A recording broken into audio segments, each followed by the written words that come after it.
करंटमध्ये अजून एक गोष्ट कालच्या न्यूजपेपर्समध्ये आली जी आपल्या पेपरसाठी महत्वाची असेल, बरोबर आहे. काय? एस्मा कायदा. आता एस्मा कायदा देशामध्ये लागू झाला. एस्मा कायदा एक्झॅक्टली काय तर इसेन्शियल सर्व्हिसेस मेंटेनन्स ऍक्ट आहे. हा भारत सरकारने कधी आणला होता तर 1968 ला आणलेला होता. जेव्हा लोकांना अत्यावश्यक सेवा पुरवायच्या आहेत त्या अखंडित पुरवल्या गेल्या पाहिजे यासाठी या कायद्याची निर्मिती केली गेलेली होती. या अत्यावश्यक सेवांमध्ये काय येतं? आरोग्य सेवा, वाहतूक सेवा, सरकारी नोकऱ्या, अशा प्रकारच्या संचार सेवा, या सर्व प्रकारच्या सेवा येतात. या सेवा जर लोकांना पुरवण्यासाठी एखाद्याने नकार दिला तर सरकारने याच्यासाठी 1 वर्षाची कारावासाची आणि दंडाची सुद्धा तरतूद केलेली आहे. आता हे आपल्याकडे का आणलं गेलं तर ऑब्व्हियसली इराण आणि US युद्धामुळे गॅसचा तुटवडा पडलेला होता.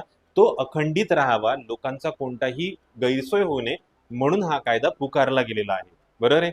आता याच्यामध्ये महाराष्ट्राने सुद्धा एक कायदा आणलेला आहे. तो कायदा कोणता आहे? मेस्मा, बरोबर आहे. आता हा कायदा कधी आला होता? 2023 मध्ये महाराष्ट्राने, ऑगस्ट 2023 मध्ये महाराष्ट्राने हा कायदा बनवलेला आहे. आता याच्यामध्ये एक क्वेश्चन अजून येऊ शकतो की भारत जो गॅस किंवा LPG गॅस मागवतो, हा LPG गॅस कुठल्या देशाकडनं सर्वाधिक घेतो आपण? तर तो देश आहे कतार.